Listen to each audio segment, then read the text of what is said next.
Good morning, good afternoon, and good evening, everybody. I'm Dr. Ripshita, a dental surgeon. We will have some discussions on the face. We have studied this chapter in anatomy on our very first year. So let's see what we know and what we don't know about the face. So, what is face? The face or countenance, of course, it extends superiorly from the adolescent position of the hairline and inferiorly to the chin or base of the mandible, and on each side to the auricle, means one ear to another ear. And of course, it is covered by skin. So, the facial skin is very vascular. Due to its rich vascularity, it makes the face blush and blanch, and hence the wounds of the face heals rapidly but bleed profusely too. Because the wounds of the face heals rapidly, the cosmetic surgeries and the plastic surgeries are very common on face, and they show great results. Okay, so the facial skin is rich in sebaceous and sweat glands. The sebaceous glands keep the skin oily, and that's why it causes the acne in young adults. And the sweat glands, they help in regulation of the body temperature. It regulates the body temperature.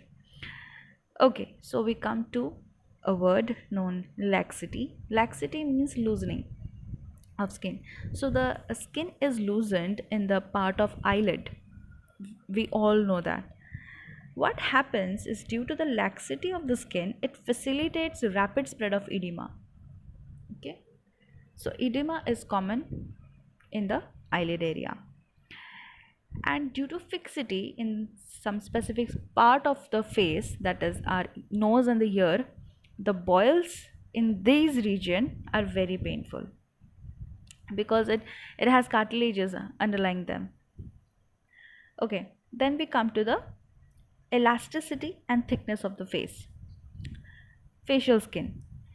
Facial skin is very elastic and thick because the facial muscles are inserted into it. So the wounds of the face, therefore, they tend to gape.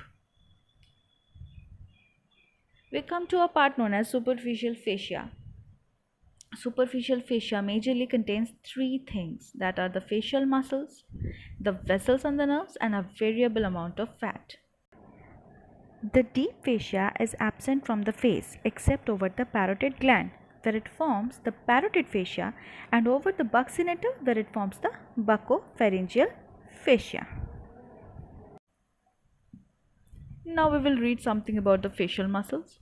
The muscle of the scalp, known as occipital frontalis, it is a part of face. Muscle of the auricle, that is the around the ear, they are situated, and the names are very easy: auricularis anterior, auricularis superior, and auricularis posterior.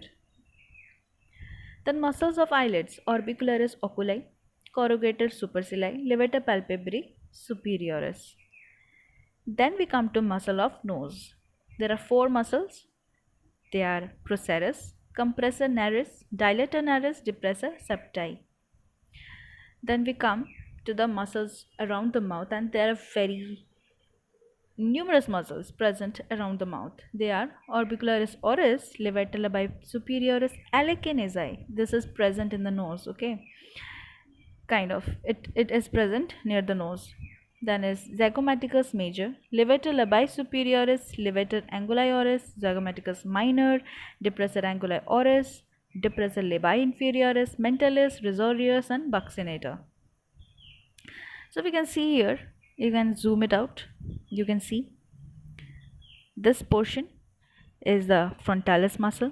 Then we come to orbicularis oculi muscle.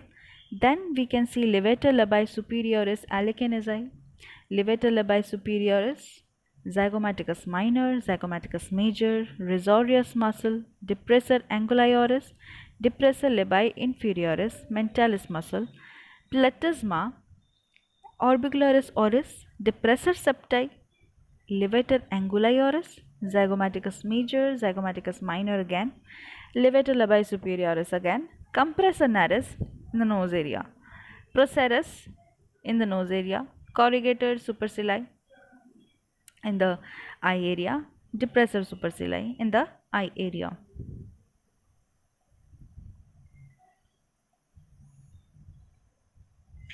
Then we come to the facial muscles again. You can see a broad muscle known as platysma. Near the mouth, we can see depressor anguli oris, modulus, risorius, levator anguli oris. Near the cheek area, you can see zygomaticus major, zygomaticus minor. Here, near the cheek area, you can see buccinator muscle, and near the mouth area, around the mouth area, you can see orbicularis oris muscle. Now we come to the arteries of face. You have to learn it in this order: supraorbital artery, supratrochlear artery, dorsal nasal artery, lateral nasal artery, superior labial artery, inferior labial artery, mental artery. In this area near the parotid gland, you can see superficial temporal artery, transverse facial artery, buccal artery, facial artery. We will move on next to the venous drainage, that is the veins of the face and the deep connection with the cavernous sinus and the pterygoid plexus of veins. This is kind of similar with the arterial supply, so it is easy to remember: supraorbital vein, supratrochlear vein, angular vein. Then from the parotid gland area you can see maxillary vein.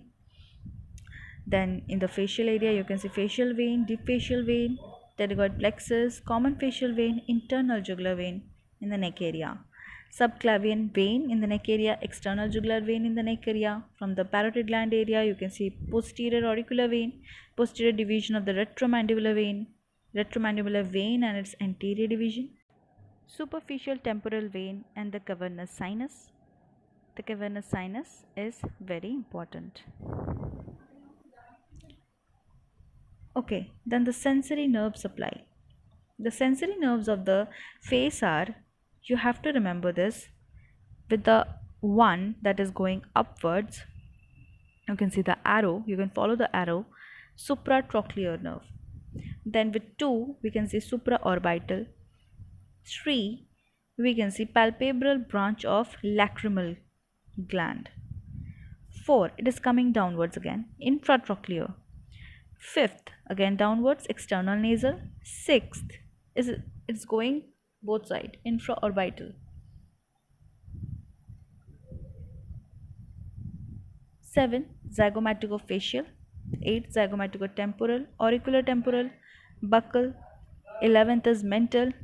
12th is great auricular. 13th is transverse cutaneous nerve or neck. 14th is lesser occipital, and 15th is supraclavicular towards the neck area.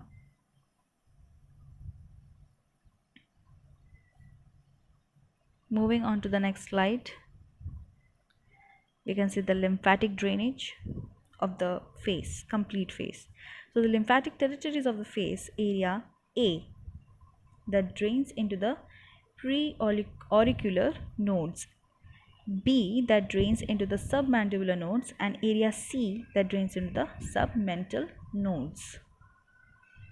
So there are 3 kinds of areas or territories. Then we come to dangerous area of face. Dangerous area of face is stippled. You can see the brown area, that is the dangerous area of the face. Spread of infection from this area can cause thrombosis of the cavernous sinus. Why it happens? Flow of blood in all the tributaries and communication, they are reversible as they possess no valve. So the spread of infection in this area can lead to thrombosis of cavernous sinus. Now, the cavernous sinus can actually communicate with the dangerous area of the face through 2 routes, 2 very important routes. One is superior ophthalmic vein, and second is deep facial vein, pterygoid plexus of vein, and emissary vein. That's all for today.